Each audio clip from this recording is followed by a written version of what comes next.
ಹೆಸರು ಮಾಯಾವಿ ಕಾಗೆ. ಒಂದು ದೊಡ್ಡ ಊರಿತ್ತು. ಆ ಊರಿನಲ್ಲಿ ಒಂದು ಪುಟ್ಟ ಗ್ರಾಮವಿತ್ತು. ಆ ಗ್ರಾಮದಲ್ಲಿ ಒಂದು ಅಜ್ಜಿಯ ಚಿಕ್ಕ ಗುಡಿಸಲಿತ್ತು. ಆ ಅಜ್ಜಿ ಅಲ್ಲಿ ವಾಸವಾಗಿದ್ದಳು. ಅವಳು ಎರಡೊಟ್ಟು ಊಟಕ್ಕೂ ಕಷ್ಟಪಟ್ಟು ಹಣ ಸಂಪಾದಿಸ್ತಿದ್ಲು. ಒಂದಿನ ಇದ್ದಕ್ಕಿದ್ದಂತೆ ಒಂದು ಮಾಯಾವಿ ಕಾಗೆ ಅಜ್ಜಿಯನ್ನು ಕರೆಯಿತು. ಕಾ ಕಾ ಕಾ ಕಾ.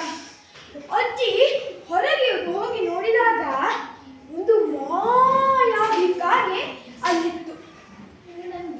ಅಜ್ಜಿ ಕೇಳಿದಳು, ಕಾಗೆ ಕಾಗೆ ನಿನಗೇನು ಬೇಕು?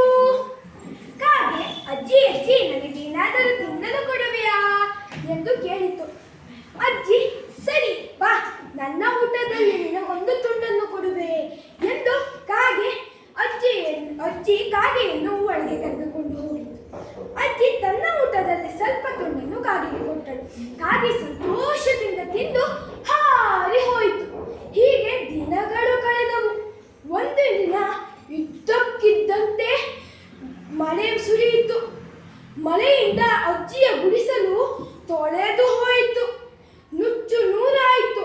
ಅಜ್ಜಿ ತಿನ್ನಲು ಇಲ್ಲ, ಕುಡಿಯಲು ಇಲ್ಲ. ಅಜ್ಜಿ ಉಪವಾಸವಿದ್ದು ಒಂದು ಮರದಡಿಗೆ ಕುಳಿತಿದ್ದಳು. ಕಾಗೆ ಎಷ್ಟು ದಿನವಾದರೂ ಬರಲೇ ಇಲ್ಲ. ಒಂದು ದಿನ ಕಾಗೆ ಇದ್ದಕ್ಕಿದ್ದಂತೆ ಬಂದು, ಅಜ್ಜಿ ಅಜ್ಜಿ ನನಗೇನಾದರೂ ತಿನ್ನಲು ಕೊಡುವೆಯಾ ಎಂದು ಅಜ್ಜಿಯನ್ನು ಕೇಳಿತು. ಅಜ್ಜಿ ನನ್ನ ಬಳಿ ತಿನ್ನಲು ಏನೂ ಇಲ್ಲ, ನಾನು 2-3 ದಿನದಿಂದ ಉಪವಾಸವಿರುವೆ ಎಂದು ಅಜ್ಜಿ ಅಳುತ್ತಾ ಹೇಳಿದಳು. ಕಾಗೆಗೆ ತುಂಬಾ ಬೇಸರವಾಗಿತ್ತು ಮತ್ತು ಹೇಳಿತು, ಅಜ್ಜಿ ನಿಮ್ಮ ಕೊನೆಯ ಆಸೆ ಏನು ಎಂದು ಕೇಳಿತು.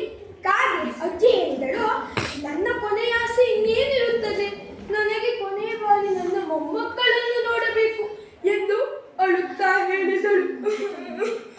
ಕಾಗೆ ಸರಿ ಅಜ್ಜಿ, ನಿಮ್ಮ ಮೊಮ್ಮಕ್ಕಳು ಎಲ್ಲಿದ್ದಾರೆ ಎಂದು ಕಾಗೆ ಕೇಳಿತು. ಅಜ್ಜಿ ನನ್ನ ಮೊಮ್ಮಕ್ಕಳು ಎಲ್ಲೋ ದೂರ ವಿದೇಶದಲ್ಲಿದ್ದಾರೆ ಎಂದು ಅಜ್ಜಿ ಹೇಳಿದಳು. ಕಾಗೆ ಹಾರಿ ಹೋಗಿ ವಿದೇಶಕ್ಕೆ ತಲುಪಿತು ಮತ್ತು ಅಜ್ಜಿಯ 2 ಮೊಮ್ಮಕ್ಕಳನ್ನು ಹುಡುಕಿತು ಮತ್ತು ಹೇಳಿತು, ನೀವು ಇಲ್ಲಿದ್ದೀರಾ? ಅಲ್ಲಿ ನಿಮ್ಮ ಅಜ್ಜಿ ಸಾಯುವ ಸ್ಥಿತಿಯಲ್ಲಿದ್ದಾರೆ. ಬನ್ನಿ, ನನ್ನ ಬೆನ್ಮೇಲೆ ಕುಳಿತುಕೊಳ್ಳಿ, ನಾನು ನಿಮ್ಮನ್ನು ಅಜ್ಜಿ ಕುಳಿತಿರುವ ಮರದ ಹತ್ರ ಕರ್ಕೊಂಡು ಹೋಗ್ತೀನಿ ಅಂತ ಹೇಳ್ತು. ಮತ್ತು 2 ಮೊಮ್ಮಕ್ಕಳು ಕಾಗೆ ಬೆನ್ಮೇಲೆ ಕುಳಿತುಕೊಂಡ್ರು. ಕಾಗೆ ಹಾರಿ ಹೋಗಿ ಅಜ್ಜಿ ಇರುವ ಮರದಡಿಗೆ ಮೊಮ್ಮಕ್ಕಳನ್ನು ಬಿಟ್ಟಿತು. ದುರಾದೃಷ್ಟವಶ ಅಜ್ಜಿ ಸತ್ತು ಹೋಗಿದ್ದಳು.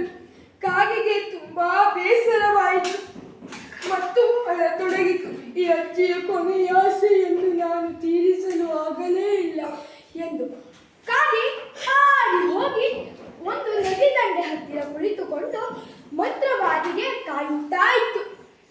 ಸ್ವಲ್ಪ ಸಮಯದ ನಂತರ ಮಂತ್ರವಾದಿ ಬಂದರು ಮತ್ತು ಕಾಗೆ ಕೇಳಿತು, ಮಂತ್ರವಾದಿ ನನಗೆ ಒಬ್ಬ ಸತ್ತು ಹೋದ ವ್ಯಕ್ತಿಯನ್ನು ಬದುಕಿಸಬೇಕು, ನಾನೇನು ಮಾಡಲಿ ಎಂದು ಕಾಗೆ ಮಂತ್ರವಾದಿಯನ್ನು ಪ್ರಶ್ನಿಸಿತು. ಮಂತ್ರವಾದಿ ತನ್ನ ಮಾಯಾವಿ ದಂಡವನ್ನು ಅಲುಗಾಡಿಸಿ ಹೇಳಿದನು, ನೀನು 1 ಗಂಟೆಯ ಕಾಲ ನಿನ್ನ ಪ್ರಾಣವನ್ನು ತ್ಯಾಗ ಮಾಡಬೇಕು, ಆಗ ಅವರು ಮರುಜೀವಂತವಾಗುತ್ತಾರೆ. ಇದರಲ್ಲಿ 1 ನಿಮಿಷ ಹೆಚ್ಚು ಕಡಿಮೆಯಾಯಿತೆಂದರೆ ನಿನ್ನ ಪ್ರಾಣಕ್ಕೆ ಕುತ್ತು ಬರುತ್ತದೆ ಎಂದು ಮಂತ್ರವಾದಿ ಗುಡುಗಿದರು. ಮತ್ತು ಕಾಗೆ ಏನೂ ಯೋಚನೆ ಮಾಡದೆ ಹಾರಿ ಹೋಗಿ ಅಜ್ಜಿಯ ಬಳಿ ತನ್ನ ಪ್ರಾಣವನ್ನು ಬಿಟ್ಟಿತು ಮತ್ತು ಅಜ್ಜಿ ಮರುಜೀವಂತವಾದಳು. ತನ್ನ ಮೊಮ್ಮಕ್ಕಳನ್ನು ತಬ್ಬಿಕೊಂಡಳು ಮತ್ತು ಅಳತೊಡಗಿದಳು. ನಿಮ್ಮನ್ನು ನೋಡಿ ಇಷ್ಟು ದಿನವಾಯಿತಲ್ಲ, ಎಲ್ಲಿದ್ದೀರಿ, ಹೇಗಿದ್ದೀರಿ ಎಂದು ಅಜ್ಜಿ ಕೇಳಿದಳು. ಮೊಮ್ಮಕ್ಕಳು, ಅಜ್ಜಿ ನಾವು ನಿಮ್ಮನ್ನು ನೋಡದೆ ತುಂಬ ದಿನವಾಯಿತು, ನಾವು ವಿದೇಶದಲ್ಲಿದ್ದೀವಿ ಎಂದು ಮೊಮ್ಮಕ್ಕಳು ಹೇಳಿದಳು. ಮತ್ತು ಅಜ್ಜಿ, ಈ ಕಾಗೆಯನ್ನು ಸಾಯಿಸಲು ನನಗಿಷ್ಟವಿಲ್ಲ, ನಾನೇ ಸತ್ತು ಹೋಗುತ್ತೇನೆ ಎಂದು ಅಜ್ಜಿ ತನ್ನ ಪ್ರಾಣವನ್ನು ಬಿಟ್ಟಳು.